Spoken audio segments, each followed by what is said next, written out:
Merci pour cette conférence extrêmement brillante et très détaillée. Alors, je comprends bien que vous avez voulu resserrer déjà avec l'Inde, la Chine et le Pakistan. Vous aviez largement de quoi nous montrer toute la complexité de ces relations. Moi, j'aurais peut-être voulu vous entraîner quand même un petit peu plus loin. On entend parfois les Japonais et les Chinois dire c'est la première fois qu'en Asie, finalement, il y a 2 tigres en même temps sur la même montagne. Puisque l'idée était que jusqu'à maintenant, historiquement, soit la grande puissance était le Japon, soit la grande puissance était la Chine.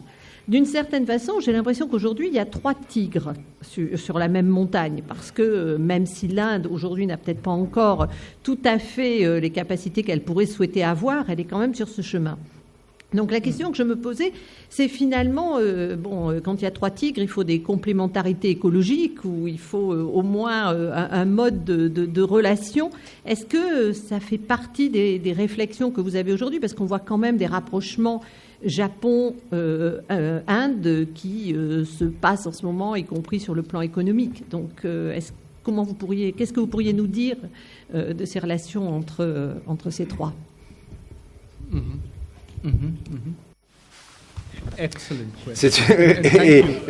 C'est une excellente question. Et là encore, That's nice to say. oui, non, mais je vous remercie de poser la question. Je vous remercie de poser la question parce que, il y aurait tant de choses à dire que je n'ai pas le temps de le faire ici, mais enfin, en posant la question, vous me permettez d'ouvrir cette porte. Historiquement, quand vous regardez l'histoire de l'Inde, évidemment, le grand tournant, c'était 1945, l'émergence de l'arme nucléaire. Ce qui s'est passé, c'est que vous avez des puissances émergentes qui émergent d'un conflit. Alors, vous avez quand même une exception à tout cela, c'est les États-Unis. Exception notable. Bon, et puis vous avez la situation du Royaume-Uni qui a émergé comme puissance nucléaire à l'issue de la Deuxième Guerre. Mais enfin, après cette Deuxième Guerre, il y a eu cette longue guerre froide au cours de laquelle s'est précisée la relation entre les blocs. Or, vous avez raison, il était rare que, dans toute l'histoire qu'il y ait eu l'émergence d'une grande puissance sans qu'il y ait de conflit qui en résulte. On n'a pas d'exemple de 2 puissances émergentes, mais là, vous en avez même 3. Alors là, c'est quelque chose qui est complètement inédit, une situation entièrement inédite. Mais il y a une nouvelle donne qui est la donne nucléaire. D'un côté, évidemment, vous êtes sur une poudrière nucléaire, donc c'est un petit peu encore plus inquiétant, mais d'un autre côté, c'est tellement inenvisageable qu'on se sent bien obligé d'essayer de ménager, j'allais dire, la chèvre et le chou, ou le tigre et l'autre tigre. Alors, pour revenir maintenant au cas du Japon que vous avez évoqué, et là, c'est une évolution récente, enfin, en tout cas, c'est un développement qui a des incidences et des ramifications considérables. Si vous voyez ce qui s'est passé au cours des 6 derniers mois, donc une histoire toute récente, ce que vous avez, c'est un changement radical du tout au tout relations entre le Japon et l'Inde. Et cela va bien au-delà des relations commerciales, des relations économiques, des relations d'entente cordiales sur ce plan-là. Pourquoi? D'abord, vous avez du côté de l'Inde un nouveau regard sur le Japon, et j'y reviendrai, mais, et ceci est plus important, du point de vue japonais, il y a également un nouveau regard. Alors, il faut quand même souligner 2 choses. D'abord, il y a eu la visite de l'empereur qui s'est rendu donc en Inde et le Premier ministre Abe, le Premier ministre japonais, donc, a été l'invité d'honneur du défilé de la fête nationale en Inde. Or, jusqu'à présent, c'était le président français qui était l'invité d'honneur. Et d'ailleurs, je crois savoir que le président Sarkozy s'y est rendu 2 fois, enfin, au grand défilé, et de même le président Chirac. Enfin bon, c'était la façon dont l'Inde reconnaît de manière très officielle un grand partenaire stratégique. Bon, maintenant, c'est le Japon qui a été invité. Alors, maintenant, de l'autre côté, du côté japonais, eh bien, le Japon connaît en ce moment des transformations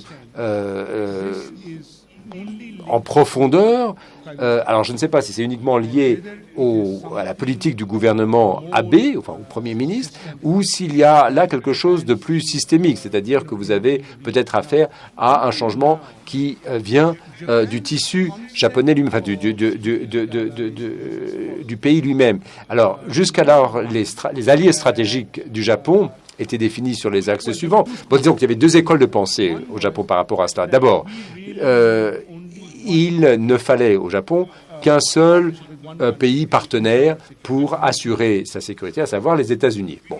Et le Japon estimait qu'il n'avait besoin de personne d'autre. Alors, il peut y avoir un partenariat entre le Japon et la Corée du Sud, mais enfin bon.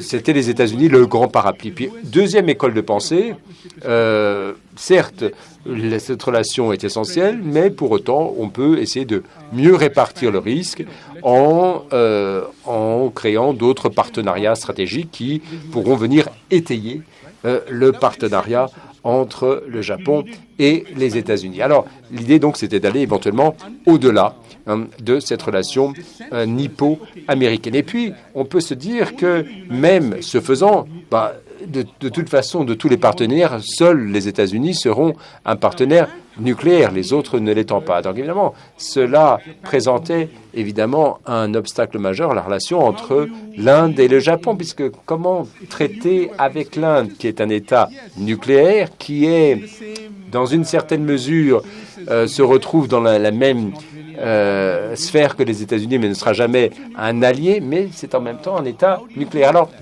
comment gérer tout cela? Et c'est, je crois, là, le grand tournant pris par le Japon, qui s'est dit, oui, il nous faut, d'une manière ou d'une autre, forger des alliances avec des pays autres que les États-Unis, des pays nucléaires autres que les États-Unis. Ça, c'est un changement en profondeur. Alors, je ne sais pas si ce changement perdurera au-delà du gouvernement Abe. Mais enfin, ce qui est certain, c'est que jusque-là, c'était la grande limite à laquelle se heurtait la relation entre l'Inde et le Japon. On disait, oui, bon, on vous aime bien, mais vos armes nucléaires nous posent problème.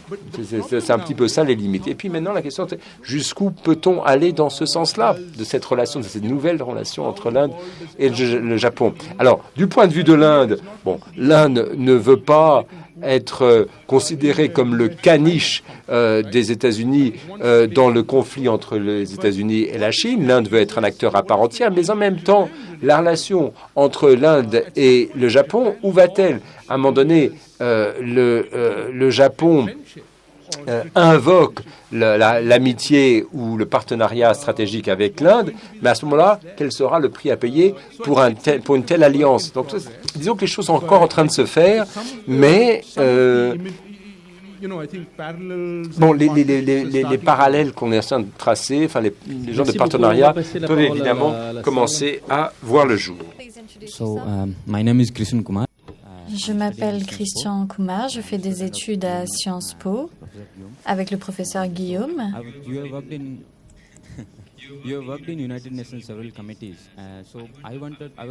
J'étais très curieux de la façon dont ces proliférateurs peuvent être tenus pour responsables sous ces régimes internationaux. C'est-à-dire, concrètement, est-ce que les Nations Unies peuvent résoudre ces problèmes? Est-ce qu'on peut les rendre responsables? Quand le président américain a demandé à Musharraf de faire une enquête, il a dit « D'accord, je vais le faire ».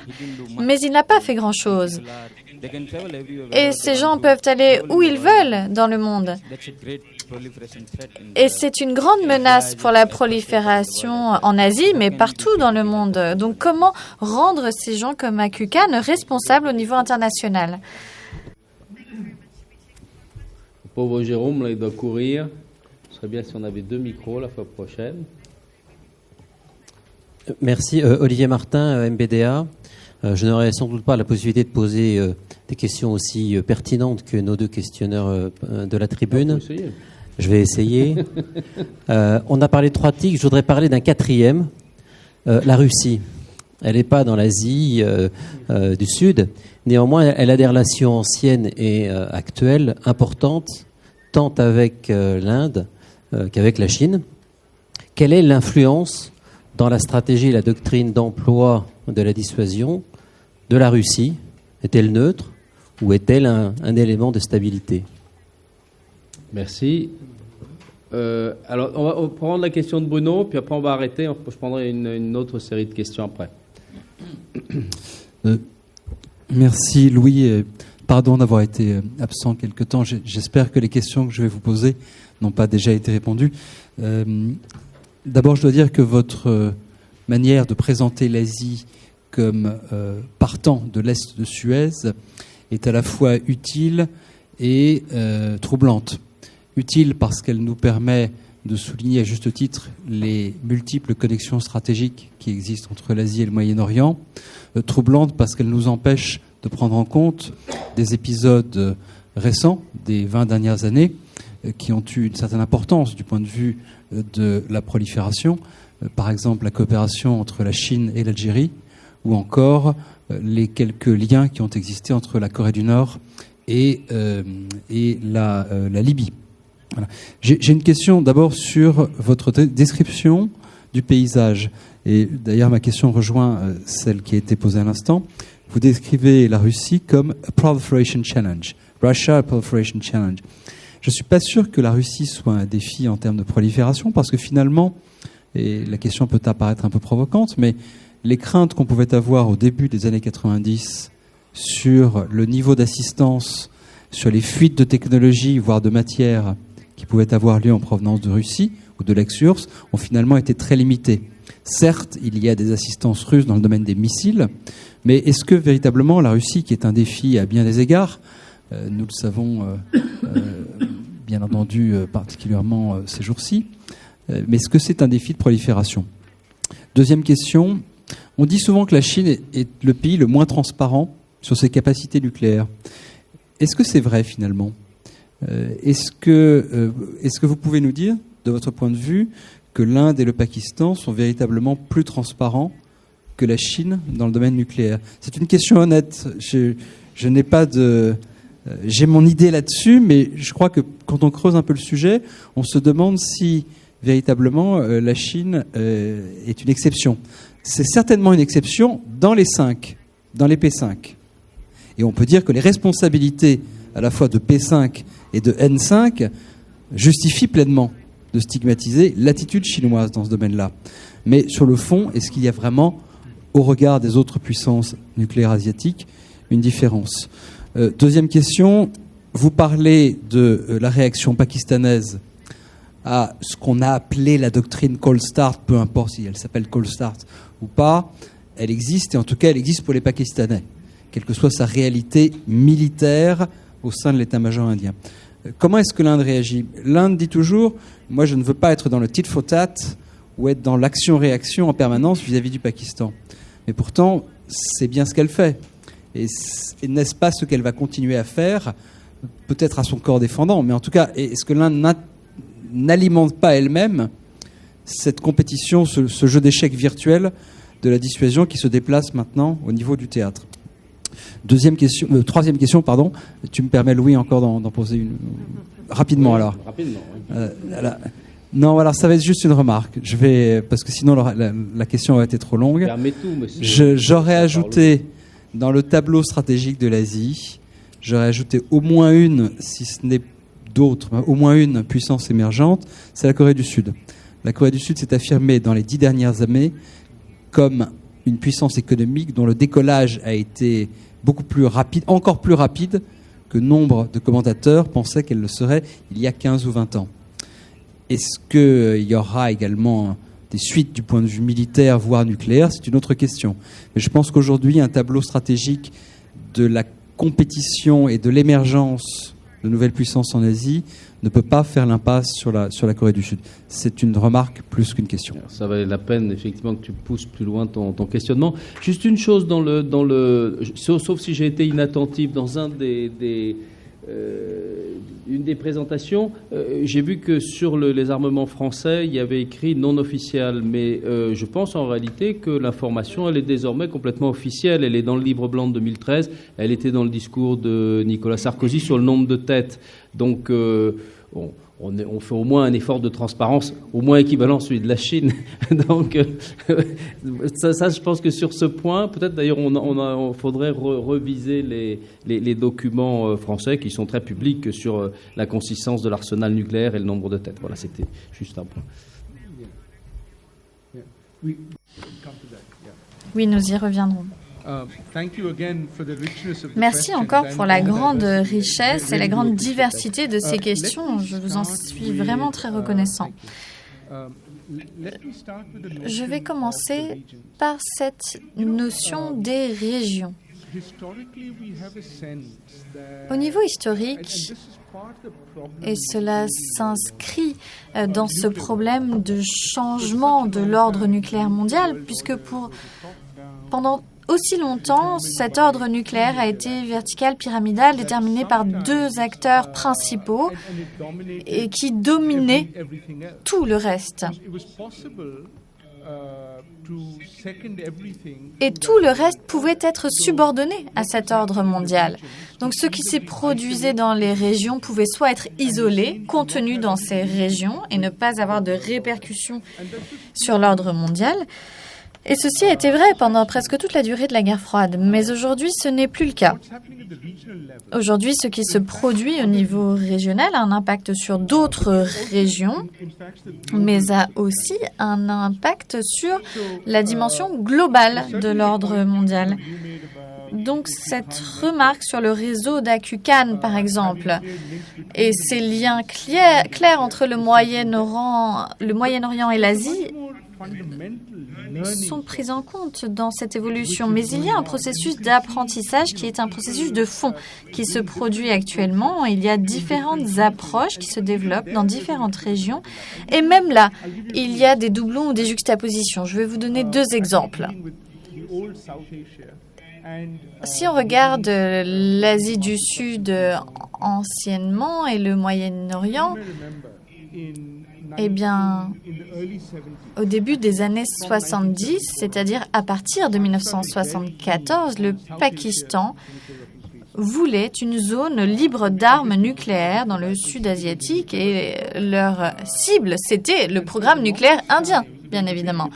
Et donc, pendant longtemps, on a parlé de comment l'Inde allait réagir à cela. L'Inde s'est rendue compte qu'elle avait deux options face à elle. Tout d'abord, elle pouvait renoncer à l'arme nucléaire et s'impliquer dans cette zone sans armes nucléaires du sud-est asiatique. Deuxièmement, elle pouvait choisir de garder son arsenal nucléaire et alors accepter un Pakistan nucléarisé aussi. C'est l'Asie du Sud. On connaît son histoire, elle est particulière. Mais on voit une expérience très différente, très intéressante au Moyen-Orient. Et je l'ai dit à Tel Aviv, et je suis très heureux de le redire ici. Au Moyen-Orient, Israël a eu un monopole nucléaire pendant, aujourd'hui presque 50 ans. Et c'est là que la zone libre d'armes de destruction massive pose un véritable problème. Et Israël est aujourd'hui à la même croisée des chemins que l'Inde dans les années 70. Israël a aujourd'hui deux alternatives. Si elle veut garder son arsenal nucléaire, il faudra accepter un certain degré d'égalité, de parité dans la région. Sinon, il faudra penser à renoncer à cette capacité nucléaire. Il est presque impossible de maintenir ce monopole dans n'importe quelle région. Et j'irai même plus loin. Israël est peut-être aujourd'hui dans une meilleure position. C'est le seul État nucléaire de la région et elle peut donc définir les paramètres de l'architecture institutionnelle de la sécurité avant qu'un autre État n'obtienne sa capacité nucléaire, puisqu'à partir du moment où un autre État aura cette capacité, tous les termes du débat en seront modifiés. Jusqu'à présent, le modèle d'Israël d'attaque préventive, l'Irak, la Syrie, tout ceci jusqu'à présent a fonctionné. Et pour en revenir à l'autre question sur le rôle et la réaction des Nations Unies, c'est différent quand il s'agit de l'Iran. Et c'est pour ça qu'aujourd'hui, Israël se lance dans ce débat immense dans cette campagne mondiale d'envergure sur la réponse à l'Iran. Depuis quand est-ce que Israël parle avec d'autres puissances sur les réactions face à la prolifération? On l'a tous su post-facto, que ce soit l'Irak ou la Syrie. Ce n'est qu'avec l'Iran. Et parce que justement l'Iran est différent, il faut le dire. L'Iran est un cas singulier et Israël le sait bien.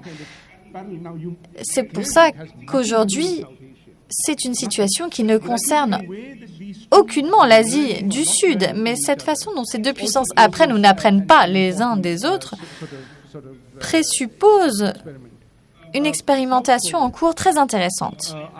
Corée du Sud. Encore une fois, je suis absolument d'accord avec vous. En un sens, c'est une puissance émergente, ce qui soulève à son tour deux questions. Est-ce que la Corée du Sud doit emprunter la voie nucléaire ou peut-elle être une puissance émergente sans la capacité nucléaire? Et deuxièmement, la Corée du Sud peut constituer l'une des meilleures solutions nécessaire en cas ultime de réunification. La réunification n'aura pas lieu au nord du Sud, si vous voulez. C'est un rêve, c'est une utopie. Ce ne sera que Sud et Nord. Et si cela se produit, alors la Corée du Sud va émerger en tant que grande puissance et commencera certainement à résoudre ce dilemme nucléaire. Et cela peut ouvrir des possibilités à tellement de niveaux différents. C'est fascinant d'y réfléchir.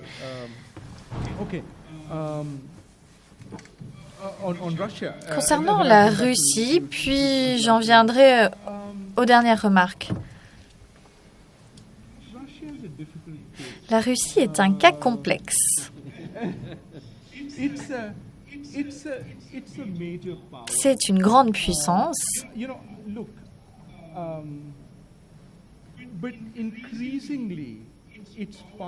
mais de plus en plus, cette puissance repose sur deux éléments qui sont en fait plus le reflet d'une faiblesse que d'une force. Tout d'abord, la dépendance croissante vis-à-vis de l'arme nucléaire. Ce rôle de nous allons utiliser... Et quand j'ai parlé de la Russie en tant que proliférateur, ce n'est pas parce que la Russie diffuse au niveau horizontal, elle le faisait auparavant, elle ne le fait plus, c'est plutôt vertical aujourd'hui. Le missile Beluga, par exemple, ce n'est pas vraiment de la mise à jour, c'est un nouveau système d'armement. Mais permettez-moi d'en revenir au point. Donc cette dépendance accrue vis-à-vis de l'arme nucléaire et en deuxième lieu, une dépendance accrue vis-à-vis de l'industrie d'extraction, qui est une industrie extrêmement vulnérable, extrêmement. Et si le gaz de schiste, si la révolution du gaz de schiste se produit véritablement, l'impact sur la Russie peut être très négatif. Tout ceci étant dit, la Russie va demeurer un partenaire fondamental pour l'Inde, sans aucun doute, si ce n'est qu'en termes de capacité. Mais il faut être clair, c'était déjà vrai dans les années 80. L'Inde ne va pas dépendre que de la Fédération de Russie. On l'a vu dans les années 80.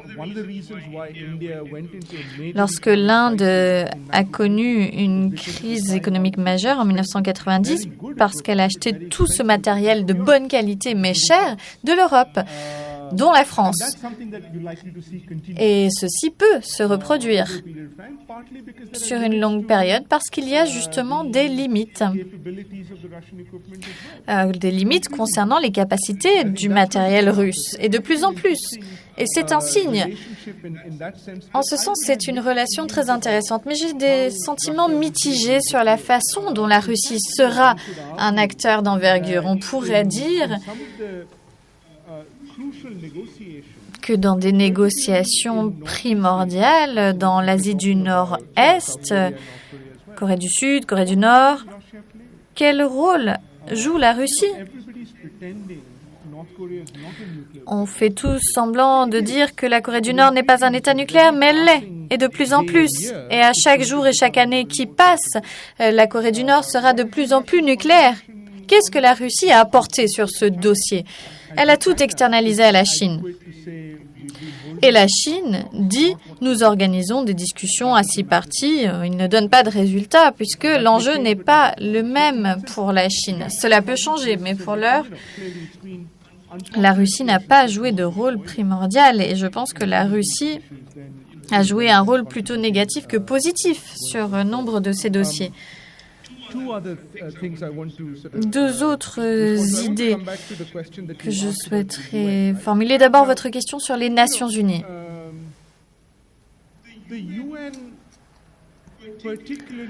Les Nations Unies, et en particulier le Conseil de sécurité, est avant tout l'instrument et l'institution privilégiée pour gérer les rapports entre grandes puissances. Et la prolifération est au cœur de cet enjeu dans l'ordre nucléaire ancien, mais aussi dans les rapports bilatéraux et dans leurs rapports avec le reste du monde. Et c'est pourquoi le Conseil de sécurité de l'ONU a eu des performances très inégales face aux questions de prolifération. Certaines questions sont traitées totalement en dehors du Conseil de sécurité, certaines passent par le Conseil de sécurité et le Conseil de sécurité a parfois passé complètement, regardé de l'autre côté face à certaines questions. Donc on a vu toute une gamme de réactions et ceci s'explique par le fait qu'il s'agit de rapports entre grandes puissances autant que de prolifération. Parfois, le Conseil de sécurité veut arranger les membres, parfois le Conseil veut punir, sanctionner. Et c'est pour ça qu'on constate des réactions aussi incohérentes et variables au défi de la prolifération. Et je crains que cela ne demeure. Enfin, permettez-moi de traiter ces deux questions de transparence. Je voulais vous dire, bien entendu, la transparence de la Chine comparée au P5. Bien entendu, est-ce que l'Inde et le Pakistan sont transparents? Pas du tout. Peuvent-ils être plus transparents? Peut-être. Y aura-t-il davantage de transparence? Non. Pas encore. Il faudra un peu de temps. Mais il y a plus de chances d'avoir cette transparence s'il y a plus de confiance. Mais laissez-moi expliquer le problème particulier que pose la Chine et j'en viendrai par là même aux chiffres français. Oui, je sais que j'ai connaissance du discours du président Sarkozy, mais il ne donne pas de chiffres spécifiques. Il donne une portée, une gamme, un éventail. Regardez le discours. C'est très intéressant. Si vous regardez le P5, je reviens en arrière. Je remets le tableau.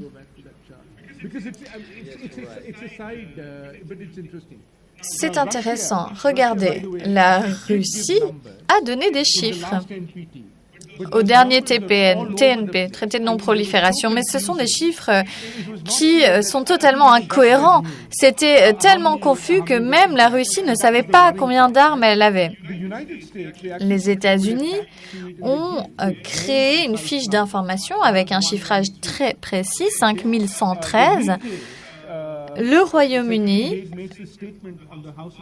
le secrétaire William Hague a fait une déclaration au Parlement de 225 ogives. C'est un chiffre net. La Chine, on en a parlé, ils ne sont pas encore dans ce domaine, mais je pense que la France pourrait donner ce chiffre.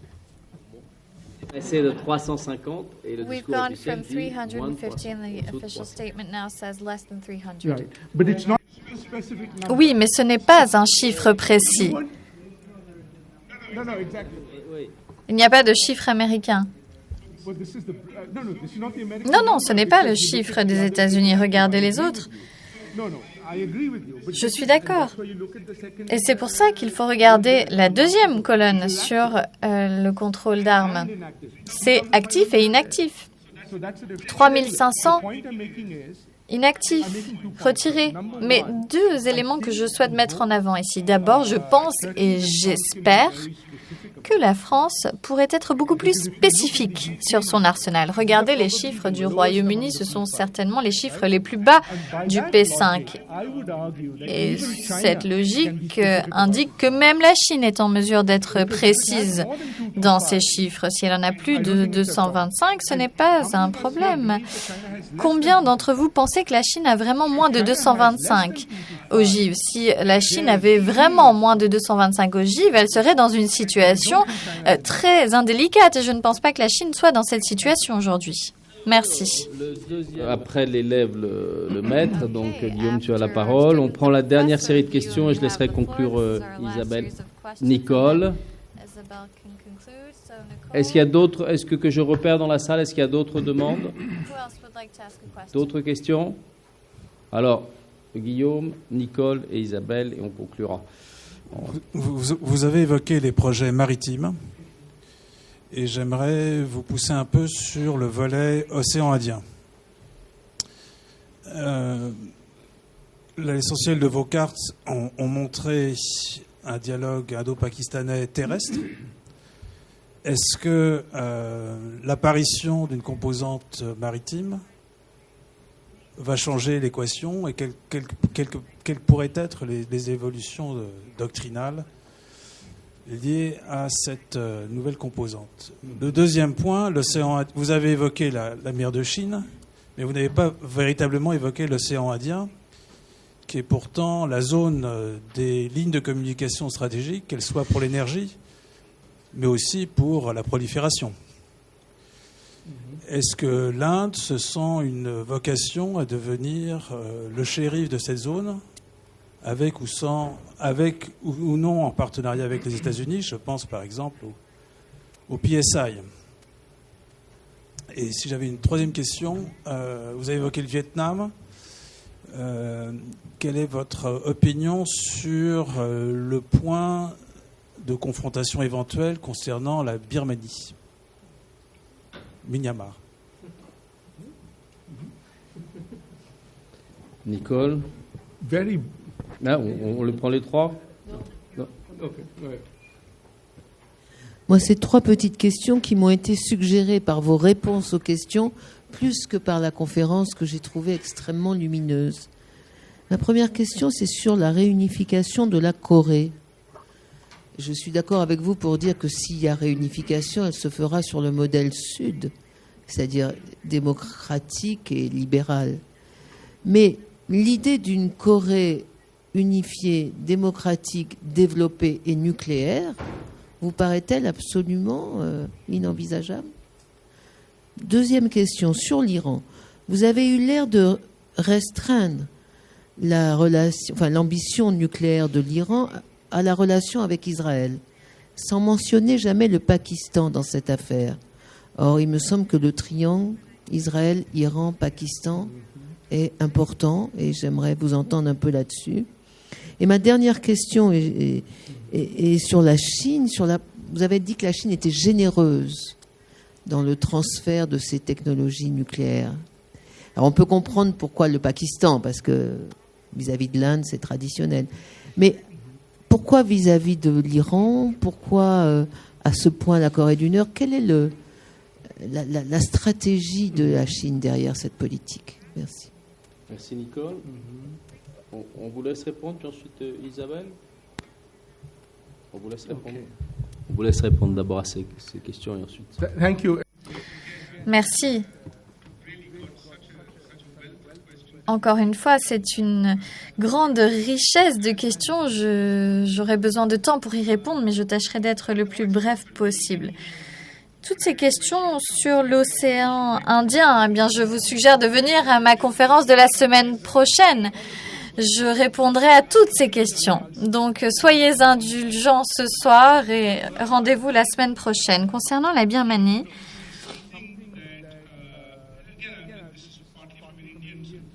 et d'une perspective indienne, en quelque sorte, nous avons tendance à sous-estimer la Birmanie. Mais je pense que la Birmanie s'est rendue compte qu'elle s'approchait et qu'elle était sous l'emprise de la Chine.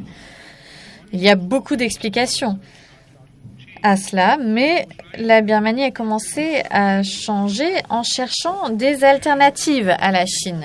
Et les États-Unis ont réagi à cet appel, d'autres l'ont fait.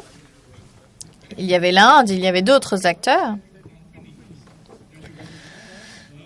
Et la première série d'entreprises sur laquelle la Birmanie réformée s'est acharnée, c'était les entreprises chinoises. Eh bien, tout d'un coup, les normes environnementales chinoises n'étaient pas à la hauteur. Donc, je pense que la Birmanie ne va pas quitter l'emprise de la Chine, mais souhaite équilibrer la puissance de la Chine dans ce domaine. Et c'est un rôle important que va jouer la Birmanie. Nicole, permettez-moi de répondre à ces 3 questions très pertinentes qui toutes pourraient donner lieu à des conférences très longues. Sur la réunification de la Corée, est-ce vraiment une utopie assez inenvisageable? Eh bien, depuis longtemps, on parle d'un effondrement potentiel du régime nord-coréen. Comme tous ces régimes, la question c'est comment est-ce que cela va se produire? Dans quel contexte? Dans un certain contexte, on pourrait maîtriser dans une certaine mesure la situation. Mais il ne faut pas simplifier. La Corée du Nord, c'est compliqué. C'est le seul régime totalitaire qui a gardé le pouvoir au sein d'une même famille. C'est très rare. Et les armes nucléaires sont le garant ultime, non seulement du régime, mais de cette famille. C'est donc un scénario très singulier. Que proposer à cette famille pour lui donner suffisamment envie d'aller au-delà de ce régime? C'est une vraie question complexe. Je pense qu'il peut y avoir des solutions dans des contextes spécifiques. Mais le rôle de la Corée du Nord, son parcours, est intenable. C'est intenable d'un point de vue économique. Et pour bon nombre de raisons, la Chine l'a soutenu. Et j'en viens à la question de la générosité chinoise. C'est très simple en fin de compte. Je pense que si on observe de près, l'une des plus grandes réussites de la Chine, c'est d'avoir réussi à maintenir les États-Unis, avec qui, bien entendu, elle sait qu'à long terme, il y aura un rapport important, en partie basé sur la confrontation et sur ses frontières. En dehors de ces frontières, il n'y a pas de frontières en jeu, sauf une base américaine en Afghanistan. Mais cela va changer après 2014. Et donc, le défi principal sera de traiter une présence américaine en périphérie de la Chine. Et là, l'investissement en temps de la Chine en soutien à une Corée du Nord nucléaire fait sens. Il vaut mieux soutenir cette Corée du Nord plutôt que d'avoir des forces américaines à ses frontières. Donc, à moins de trouver un accord quelconque avec une Corée du Sud unifiée sans forces américaines, cela peut être acceptable pour la Chine.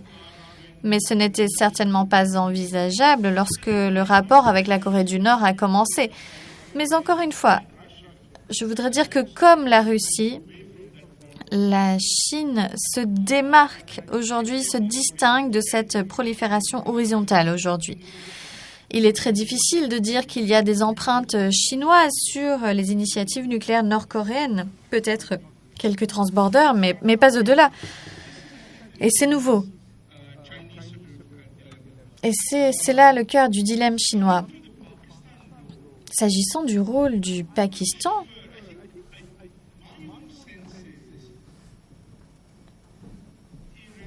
à mon sens, l'Iran ne fait pas face à une menace existentielle aussi importante qu'elle ne l'affirme. En tout cas, cette menace ne vient pas d'Israël. Pour l'Iran, c'est plutôt une question de dire « nous sommes une grande puissance au niveau régional. Nous sommes une grande puissance et les grandes puissances disposent de l'arme nucléaire. Je ne dis pas qu'il n'y ait pas de problème de sécurité. Il y en a et ce sont des raisons supplémentaires. Mais on sait que l'Iran et Israël ont déjà collaboré jusque dans les années 80 même. Pendant la guerre Iran-Irak, toutes les pièces détachées venaient d'Israël. Donc, il y a eu des entendements, des arrangements qui ont fonctionné. Et même aujourd'hui, c'est facile d'utiliser Israël comme souffre-douleur, comme explication pour tout ce qui se fait. Mais le programme nucléaire iranien est en partie motivé par cette volonté de grande puissance. Le Pakistan joue peut-être un rôle là-dedans. Même si le Pakistan peut avoir l'arme nucléaire, pourquoi pas l'Iran? Je n'irai pas jusqu'à dire que c'est un conflit entre sunnites et chiites, mais il y a peut-être une question de sunnites chiites. C'est peut-être une question d'affirmation civilisationnelle perse, d'héritage culturel particulier. Donc il y a une question sécuritaire, mais ce n'est pas la raison principale. Parole à Isabelle avant de conclure. Merci. Alors, il y a effectivement beaucoup de pays dont on n'a pas parlé non plus. Par exemple, l'Afghanistan. Et je pense que c'est aussi quelque chose qui représente pour l'Inde une préoccupation légitime, pas seulement pour l'Inde, mais aussi pour l'Inde. Moi, il me semble que vous avez terminé votre conférence en disant, finalement, est-ce qu'il y aura une nouvelle base et un nouvel ordre mondial qui pourra un jour être mis en place ? Et je pense que vous allez me répondre ce que vous avez répondu tout à l'heure, c'est que finalement, ceci va être le sujet de votre conférence de la prochaine fois. Mais moi, ce que j'aurais voulu voir, c'est finalement comment vous envisagez un rôle possible de l'Inde revenant dans les affaires internationales. Alors, il y a eu ce fameux document du non-alignement 2.0. Et finalement, l'Inde a eu une position très particulière avec un effort extrême de non-prolifération dans le domaine du nucléaire, avec, je dirais, des déclarations plus que de la pratique. Et donc, il me semble que ce serait extrêmement intéressant et motivant pour nous tous que vous nous évoquiez, et ça sera sans doute la prochaine fois, finalement, est-ce qu'il y a un ordre mondial? Est-ce que l'Inde peut penser à un rôle dans un autre monde mondial, avec peut-être des puissances dont on ne parle pas là, mais qui sont intéressantes aussi, comme le Brésil un jour ou d'autres?